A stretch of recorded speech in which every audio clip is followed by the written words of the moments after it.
What if I told you that almost everything you think you know about ancient Rome, from its inventions to its leaders, to its moral superiority and cultural dominance, is either half true, completely twisted, or flat out wrong?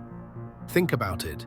For centuries, we've glorified the Roman Empire as the foundation of the modern Western world, the source of law, order, engineering, military might, and even elegance. But underneath all the marble columns and Latin phrases lies a far more complex, gritty, and often absurd reality. In this video, we're ripping the toga off the myths and exposing the truths that history books, Hollywood, and pop culture have conveniently glossed over. Let's begin with something seemingly harmless: roads. Everyone knows the saying, "All roads lead to Rome," and it's often said with admiration, as if the Romans single-handedly invented the idea of a connected empire. But that's simply not true.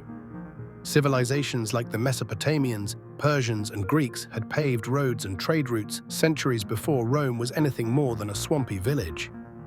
What the Romans did, and did brilliantly, was scale and systematize road building across a continent. They created mile markers, rest stops, and engineering blueprints that others could replicate. But inventors? Not quite. Their roads were an act of imperial imitation, polished and militarized. It's like calling Henry Ford the inventor of the car. No, he just made it efficient, widespread, and powerful. But if that blew your mind, wait until you learn the truth about the Colosseum.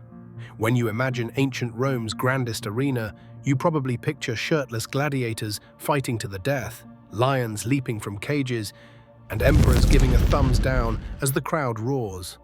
That image has been burned into our collective consciousness by films like Gladiator and endless documentaries. But the truth, gladiatorial combat was just one category of Roman entertainment, and not even the most popular one. The Colosseum, or the Flavian Amphitheater, was a Roman variety show, and some of its spectacles were straight-up surreal. They held naval battles. Yes, they would flood the entire arena floor with water and have ships fight it out in miniature sea wars. They hosted beast hunts, where exotic animals were slaughtered for sport. They executed criminals theatrically by having them reenact mythological stories that ended in real death. In one instance, a man was dressed as the mythic hero Orpheus and was torn apart by trained animals in front of a cheering crowd. It wasn't just brutality, it was performance. The Romans didn't just kill for entertainment, they staged death as a morality play, punishment, and propaganda tool all in one. Now, if you're enjoying how we're unpacking this, hit that like button. It's a small click for you, but a huge signal that helps this kind of honest history reach more curious minds like yours. But let's move into something even weirder: Roman hygiene. We often think of Rome as this advanced civilization: hot baths, scented oils, clean marble floors. In some ways, that's true. But in other ways, Roman hygiene was downright disgusting. Public toilets, communal benches with no dividers where dozens of people sat elbow to elbow, doing their business while chatting, like a nightmare version of Facebook comments. And instead of toilet paper, they used a shared sponge on a stick, kept in a bucket of vinegar water. Yes, shared. And this wasn't for peasants. This was normal. Roman toothpaste was even more horrifying, made of powdered bones, crushed oyster shells, ash, and, in some cases, urine. That's not a myth. Urine was widely used in Roman grooming. It was collected in public jars and sold to laundromats, where it acted as a cleaning agent for clothes due to the ammonia content.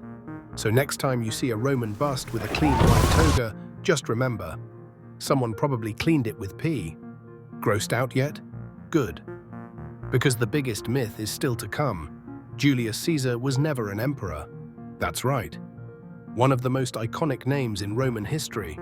The man whose last name literally became synonymous with rulers. Caesar later became Kaiser in Germany and Tsar in Russia, was never actually emperor.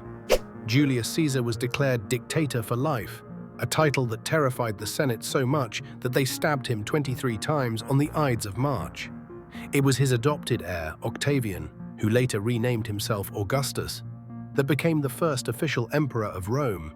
So why the confusion? Because Caesar's cult of personality was so strong and his legacy so deeply woven into Rome's shift from republic to empire that later emperors borrowed his name as a title. Caesar became more than a man, he became a brand. And like any good brand, facts didn't matter as much as perception. If you're still with me, comment below. Did you know Caesar wasn't an emperor? I want to know how many people have been fooled by that one. And trust me, you're not alone.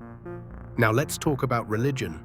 You've probably heard of Jupiter, Mars, Venus, the Roman gods. But these weren't original creations. The Romans copied the Greek pantheon nearly 1-to-1. Zeus became Jupiter, Ares became Mars, Aphrodite became Venus.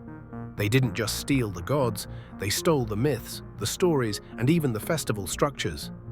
The only thing they changed were the names and the rituals to better fit their military-heavy worldview.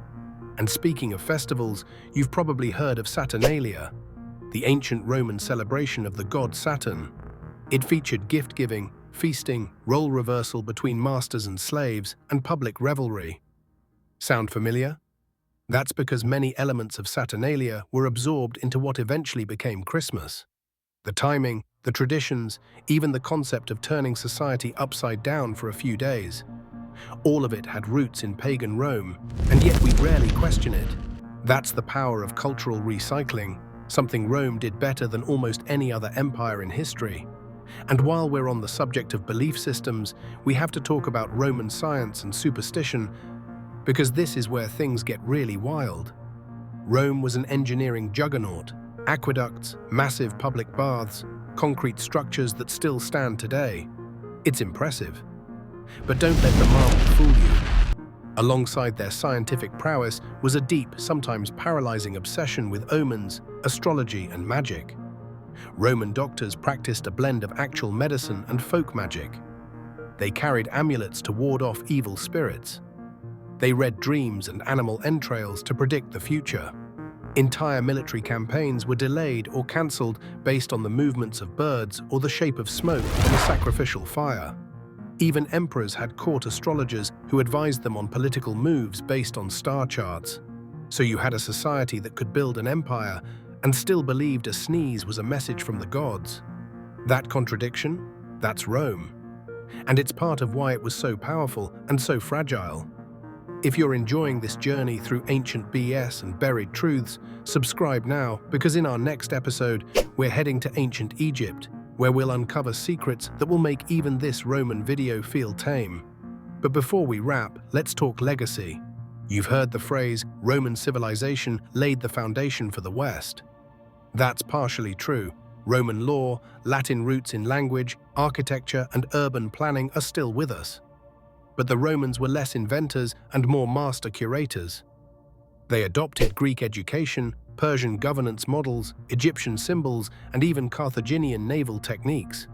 They took what worked and rebranded it as Roman. They didn't create Western civilization, they assembled it. And that brings us to the real truth about Rome.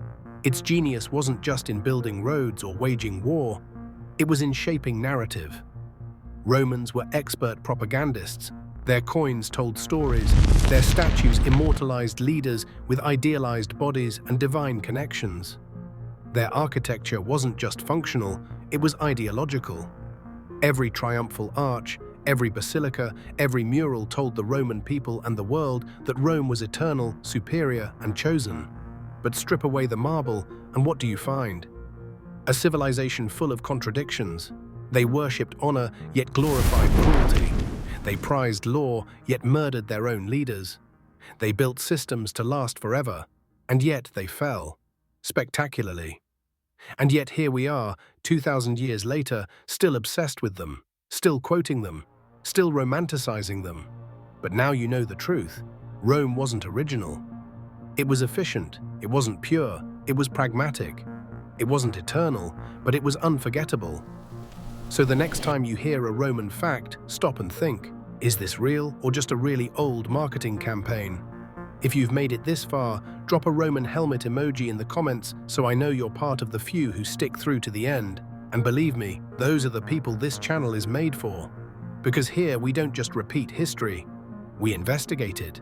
And we question everything. Especially the stuff we thought we already knew.